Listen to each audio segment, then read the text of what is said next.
Hey, good morning to everyone in American government and political science. We are on Chapter 14, State and Local Governments. Um, Maybe you don't get a sense of it, but I certainly do, that the book is getting into material that's more into the minutia of thought, and it's redundant on some level from previous chapters. I don't know if it was Chapter 3 about federalism, but that's largely what Chapter 13 is getting into, a deeper analysis of our federalist system of government. Shared sovereignty. We have the federal sovereignty, where the federal government might have pure and exclusive authority to act in certain realms.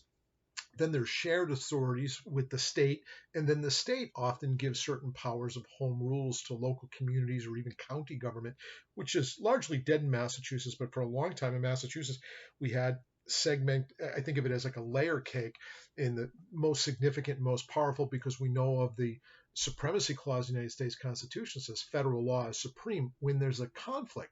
But that's only in the realm when the federal government has the power. You have to go back and remember that the federal government is only given enumerated powers in Article 1, Section 8. If it's not in the federal power, it's by default in the state power. And then within the states, they distribute power and control and local authority through home rule to local municipalities. But at one time in Massachusetts, it even was beyond just local towns in cities. It was also on a county level government. Talk about complex. Well, that's what we have in the United States, because we have to remember we started off with a confederacy where the states had all the power. We were kind of 13 independent nations, and the federal central government had almost no power at all. It was a league of friendship. And we know that failed. So we had to divert some of the power and surrender it to federal authorities. But that's created a tension throughout our country to this day. We know some of it was resolved with the Civil War. There's no question about it. There's a Civil War, in the advent of the 14th Amendment, made the federal power much more extensive to delve into state authority to make sure that fundamental rules and regulations and rights couldn't be denied any state citizens, regardless of the state's want to do so, because the federal supremacy of recognizing certain unalienable rights couldn't be denied to its citizens came out of the Civil War.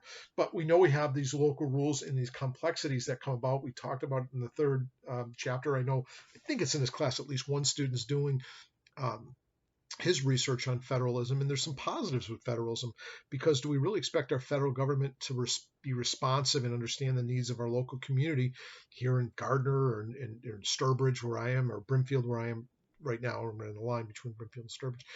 Or do we expect to have local government be able to help control the needs that we have in terms of, everything from local roadways to school plowing to needs of our educational systems?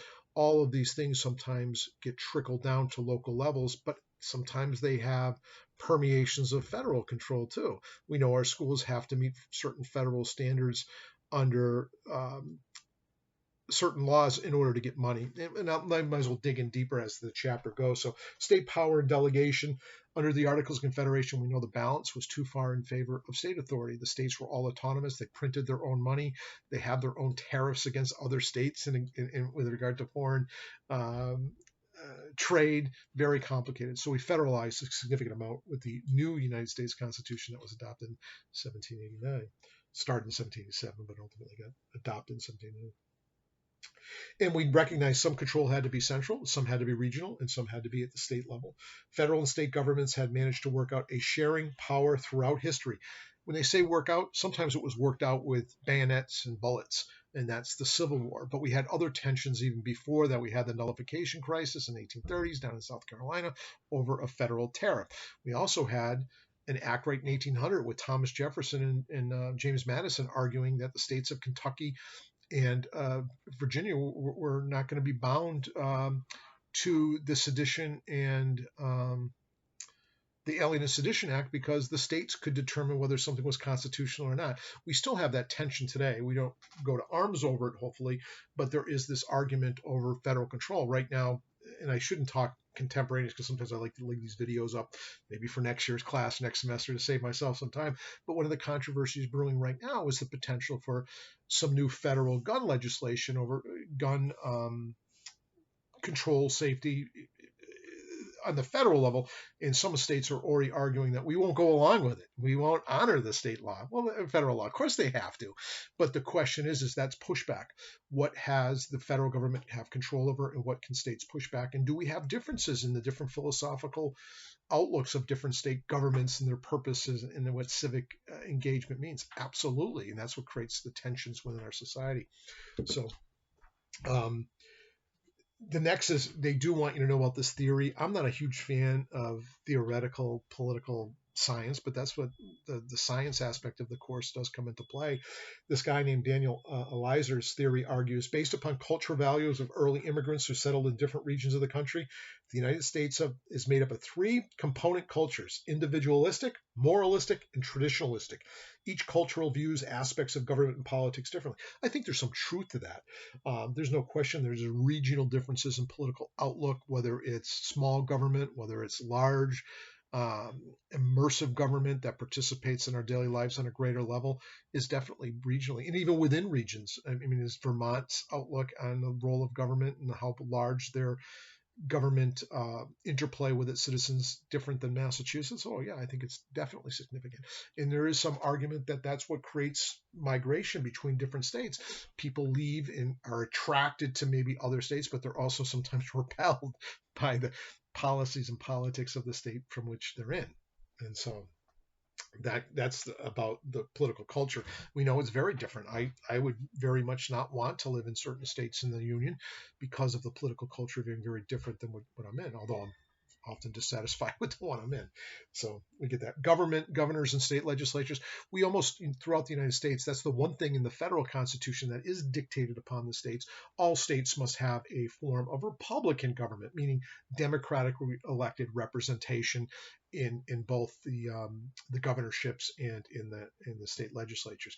They're made up somewhat differently in every state, but most states do kind of mirror the federal checks and balances, if you will. They often have a governor. The governor is elected for a period of years. Some states are 2 years, some are 4, some are 6. Massachusetts is a 4-year term, for example. And the legislature can be unicameral, just one legislative body. Most states have bicameral, just like we do in the federal government. We have state senators and state representatives. In Massachusetts, it's a little different than in other jurisdictions. The difference between the state senator is geographical and really population difference. There are many less state senators than there are members of the House of Representatives, considered a more prestigious position. You have a broader population that you have to represent in the state legislature as a senator. However, you don't get a longer term. Unlike the federal government, which is a 6-year term for a senator, in Massachusetts, state senators are up for election every 2 years, and same with the House of Representatives, which will represent a smaller population, is more representative of its people, supposedly, but is bicameral, and that does create a checks and balance on the state system, that something might get through the House of Representatives, but the state Senate might have a different view about what's best for the constituencies in our country. Then we know we have a governor. Governors in Massachusetts serve for a 4-year term. There's no limit in Massachusetts in terms of term limits for any office like that. So you could be a state rep for 50 years potentially and get reelected all the time.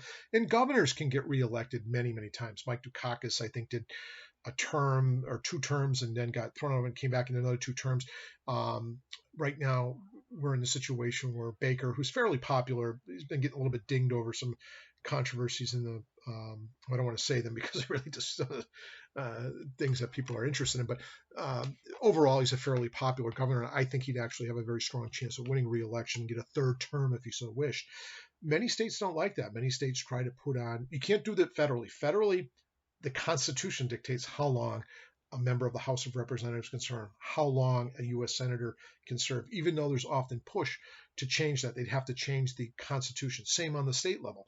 If the state level doesn't answer it, could you do it by statute? Yeah, and some states have, because they argue that brings in fresh blood and new ideas by making it so it's not a career.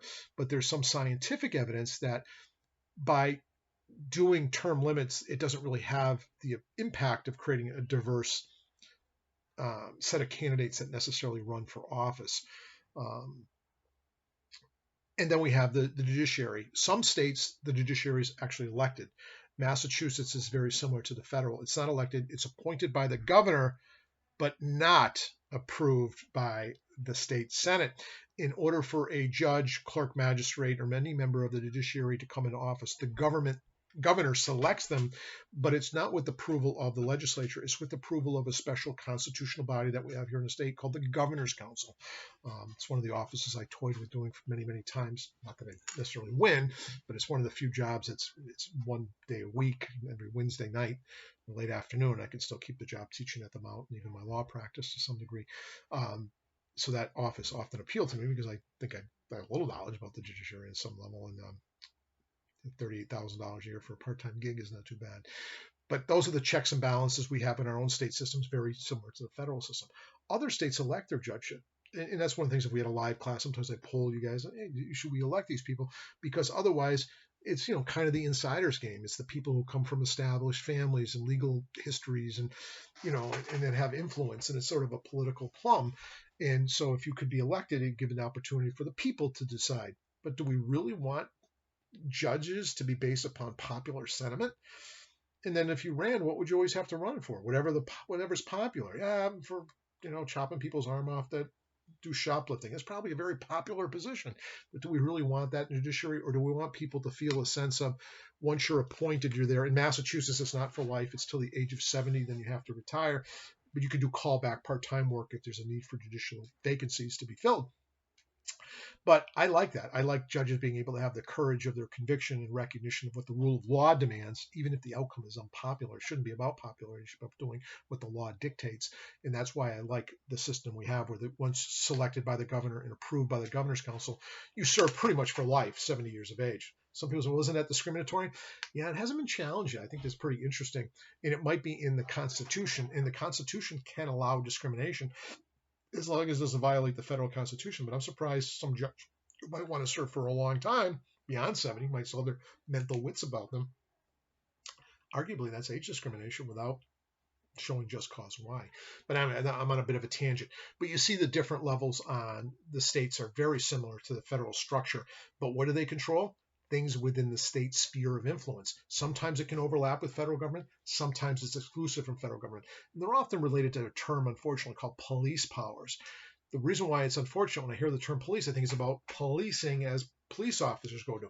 That's part of it, but it's much bigger. It's just on things that we can't really have the federal government sitting in Washington being able to dictate all the things that need to be dealt with on a governmental level. It needs to be local.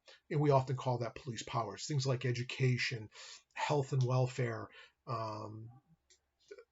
maintenance of local roads. I can't think of them all off the top of my head, but you kind of get to the idea that we have to have some local authority, and that's often through state recognition. Then states then delve out to local communities, their power going further. Yeah, governors are called upon to work with state legislatures in the lawmaking process. They're the head of their political party. Not always. Sometimes you have an independent governor. Chief spokesman and crisis and manager of the states. We know Charlie Baker, when COVID, for example, first broke out, he was on the news every single day talking about what we're doing. We know when there's a big weather national emergency, I should say national, state emergency, we know Charlie Baker often appears on the news. Anytime there's a major event in any state, we expect our governors to come forward and really take the bully pulpit to help guide our localities, our states through crisis. We know that they're given powers like to veto state legislation, the power to commute sentences, to pardon criminals. Very rare, by the way, in Massachusetts. Even Deval Patrick, who might be considered a very liberal, progressive Democrat, did very little pardoning or commuting of sentences. And state lawmakers, what do? They make laws, and they do constituency services. That's when I'm having trouble with my state retirement check or something. I call my state rep and say, can you work on this? That's what they do often. They get inundated with calls like that for what we call constituent services. Legislative terms, we do not have that in Massachusetts. I'm kind of opposed to it, but yet I recognize its need. Like, I've always thought about running for different offices. And what if you got a really popular guy or gal in office? I'm never going to run for state senate or rep if the person that's in office is like considered to be, the greatest thing since sliced bread. And because there's no automatic term limit in their office, it does close it out to opportunity for other people. But at the same time, shouldn't someone be able to stay in office if they're doing a great job? The argument cuts the other way as well. And again, now city and local government, I've been involved in local government myself as a select board member in this town of Sturbridge, and they give the different types in here. County governments, county government's technically dead in Massachusetts, but we still recognize authorities like the county district attorney's office or the county sheriff. There's a few vestiges of county government that still exist, but for the most part, that's just mapping regionally. We now go state, then we go right to local towns and cities, and they talk about the different towns and cities. Things like you can have a commission, you can have a counselor administrator system, you can have a counselor elective executive system, or a counted appointment. Sturbridge is a council or select board with an appointed town manager. It's kind of like an appointed or hired mayor, if you will.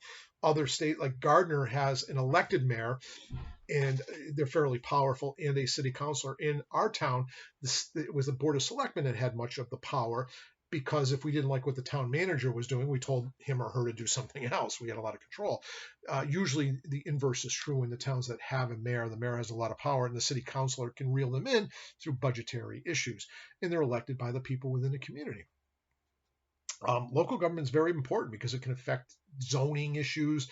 It can affect local taxes on real estate. That's why one town you might pay $20 per $1,000 of valuation each and every year that you own your real estate. In another town not too far away, they may be paying $10 $1,000, and that's what is that money for?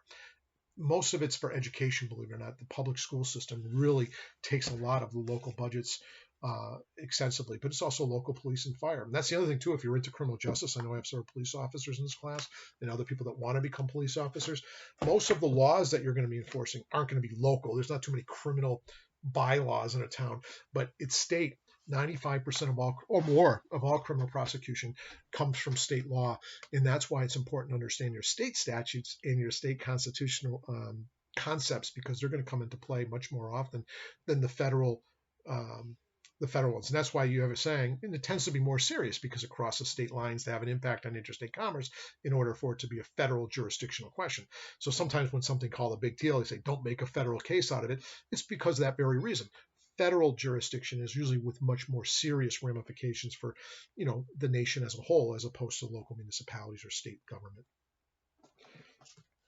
Yeah, local parks, municipal services, clean water, our town sewer and water. We don't have that in Brimfield that I'm aware of, because I think we're all in private septic and private wells. But Sturbridge has a public sewer system, and we have to determine the water rate every year as the board of selectmen, and determine how many new expansions of whether or not we could offer extended sewer service to new developments within the community. Things like that would come up all the time. And that's kind of the local government. It is funny because it's different tiers, and I think of it again as a layer cake. So when you think about issues that come up, you think, is this a local issue? Is this maybe a regional issue? Is this a state issue? Or is it a federal? Or is it all of them? And that's the kind of thing, and it often deals with money. Oftentimes the federal government doesn't have a say in some of the things that we must do. And it's, well, we have, in order to meet federal standards, we have to do this, that, and the other thing. And some people say, what does the federal government have to do with our state education system? And it probably doesn't, but what do is they do it through funding. And the federal government has gained a lot of